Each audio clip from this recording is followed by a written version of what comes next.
A piercing scream shattered the quiet afternoon of April 27th, 1993.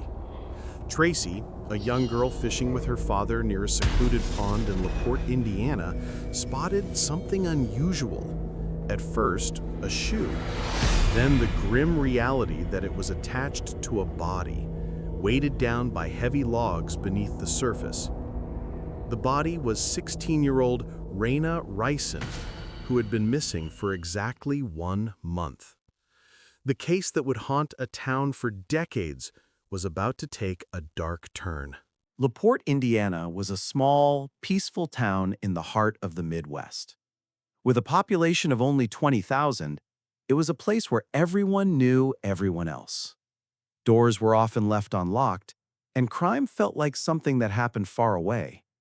That was until March 26, 1993, when Reyna Ryson, a 16-year-old girl with big dreams, vanished without a trace.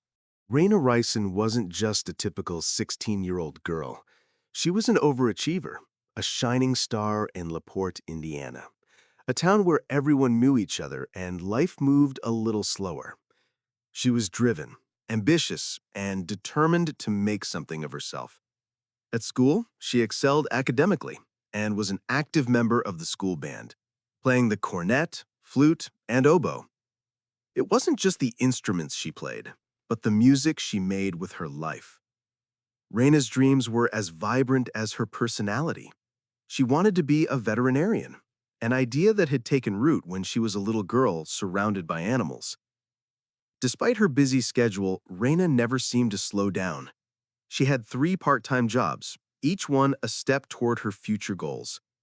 Her favorite was at the Pine Lake Animal Hospital, where she not only walked the animals, but also cleaned kennels, fed them, and assisted the staff with the daily care of the pets. She was dedicated and worked with the same enthusiasm that she brought to everything in her life. Even at 16, Reyna had a vision for her future, one that was bright, full of promise, and filled with an energy that made everyone around her take notice. It was March 26, 1993, the last day anyone saw Reyna. It was an ordinary Friday, or so it seemed. She had finished her afternoon shift at the animal hospital, where she had worked since the previous summer, and was looking forward to the evening. Reyna had planned a dinner date with her boyfriend, Matt Elsa, whom she had been dating on and off since middle school. Their relationship was familiar, comforting, a constant in her ever-changing teenage life. They were still young, but Matt was well-liked by Reyna's family and was someone they trusted. That evening, Reyna was excited to see Matt again. She hurried through her final classes, her mind buzzing with the anticipation of a night spent with him. She slipped into a pair of blue jeans, a black sweatshirt, and Matt's Letterman jacket, a tangible symbol of their rekindled romance. The jacket, with Elsa stitched across the shoulders, was more than just a piece of clothing. It was a statement to the world of the love and loyalty they shared. As she stood in front of the mirror before leaving, she paused for a brief moment, then grabbed her keys, threw on the jacket, and stepped out the door with her heart racing with excitement. The night ahead was supposed to be filled with simple joys, dinner, laughter, and the kind of easy teenage love that feels timeless. But as she drove her tan Ford LTD down the quiet streets of LaPorte, no one knew it would be the last time Reyna would ever be seen alive. As evening turned to night, Matt arrived at the Ryson household around 7 p.m., eager to see Reyna. He had spent the entire day looking forward to their date, imagining how the night would unfold. But when he knocked on the door, something wasn't right. Ben Ryson, Reyna's father, greeted him but immediately explained that Reyna wasn't home. "She's not here," Ben said, his brow furrowed with concern. "We thought she would have been back by now." Matt, confused and worried, called Pine Lake Animal Hospital. The phone rang through, but there was no answer. It wasn't like Reyna to leave her shift without a word. Matt decided to drive to the clinic, hoping that maybe she had just been running late. But when he arrived, The clinic was dark and locked, and there was no sign of Reyna. The pit in Matt's stomach grew as he realized something was wrong. He returned to the Ryson house, and this time the unease in the air was thick. Something wasn't adding up. Reyna had always been meticulous about keeping her schedule, and she would never leave without telling anyone. At 9 p.m., the family decided to contact Lori Ryson, Reyna's older sister. Lori confirmed that Reyna hadn't visited her that evening. Lori had been one of the last people to see her before she left for her shift at the animal clinic. It was clear that something was very wrong. The family was left in turmoil as they filed a missing persons report. What started as a small-town worry began to grow into something more ominous. Reyna was nowhere to be found. As the hours ticked by, Ben and Karen Ryson, Reyna's parents, felt helpless. The uncertainty was unbearable. Reyna's car, her purse, and even her Letterman jacket, all of these were just gone. The Ryson family called on their tight-knit community for help, and in true small-town spirit, the town of LaPorte rallied together. Friends, family, and even Reyna's marching band mates, who shared her love of music and life, came together in an impromptu search party, spreading flyers with Reyna's smiling face throughout LaPorte.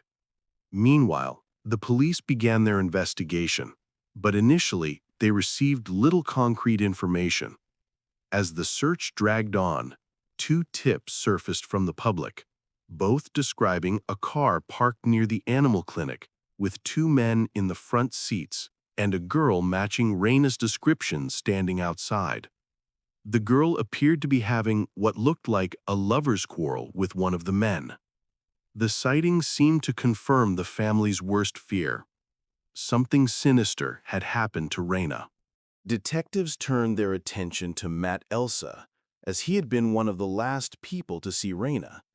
His story checked out, and he passed a polygraph test. Still, suspicion lingered, and the investigation widened. Was it someone Reyna knew? Someone close to her? The police, unable to make headway, tried to piece together the mystery.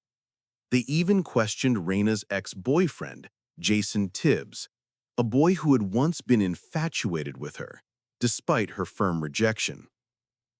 Jason's obsession with Reyna had been well known to her family. Jason's insistence on rekindling their romance had created a rift in his relationship with Matt, and the detectives couldn't ignore the possibility that Tibbs might have played a role in Reyna's disappearance. But no evidence emerged that could link him directly to the crime. Detectives turned their attention to Matt Elsa, as he had been one of the last people to see Reyna. His story checked out, and he passed a polygraph test. Still, suspicion lingered, and the investigation widened. Was it someone Reyna knew? Someone close to her? The police, unable to make headway, tried to piece together the mystery. They even questioned Reyna's ex-boyfriend, Jason Tibbs, a boy who had once been infatuated with her, despite her firm rejection. Jason's obsession with Reyna had been well known to her family. Jason's insistence on rekindling their romance had created a rift in his relationship with Matt, and the detectives couldn't ignore the possibility that Tibbs might have played a role in Reyna's disappearance. But no evidence emerged that could link him directly to the crime. The investigation quickly focused on Reyna's inner circle: Matt Elsa, her boyfriend, and Jason Tibbs, an ex-boyfriend from middle school. Tibbs had been obsessed with Reyna and made several attempts to rekindle their relationship. The police initially honed in on these two, but nothing seemed to fit. As the investigation deepened, Reyna's brother-in-law, Ray McCarthy, came under suspicion. McCarthy had a dark past, with a history of abusing Reyna when she was much younger. As weeks stretched into months, and with no significant breakthroughs, Reyna's case went cold. The community was shaken, and the Ryson family's grief deepened. Reyna's parents, Ben and Karen, never gave up hope. They kept Reyna's memory alive, refusing to let her story fade. Meanwhile, the police had no answers. Suspicion turned again toward Ray McCarthy, whose past with Reyna cast a long, dark shadow. Then, in 2008, an unexpected lead emerged. Ricky Hammonds, a man serving time for an unrelated crime, came forward with chilling information. He claimed he had witnessed Jason Tibbs and Eric Freeman transport Reyna's body after the murder. His testimony provided the missing piece that the investigators had been searching for all along. After years of false leads, the pieces were falling into place. By 2013, thanks to Hammond's testimony, Jason Tibbs was arrested. Tibbs, once the object of Reyna's brief affections, had become consumed by jealousy. In his confession, he explained how he and his friend Eric Freeman had abducted Reyna, driven her to a remote location, and murdered her. Tibbs had strangled Reyna in a fit of rage after she refused his advances. In 2014, Jason Tibbs stood trial. His alibi had crumbled, and his confession sealed his fate. After 21 years, justice was finally served. Tibbs was sentenced to 40 years in prison. But even after the verdict, the Ryson family's pain remained. The emotional toll of losing their daughter and sister to violence was something no conviction could heal. The Ryson family, although deeply scarred, found solace in knowing that Reyna's story was not forgotten. Her name lives on through the Reyna Ryson Memorial Scholarship Fund, awarded annually to a student pursuing veterinary care, just as Reyna had dreamed. LaPorte, once a town unaware of the horrors that could happen within its own borders, was forever changed.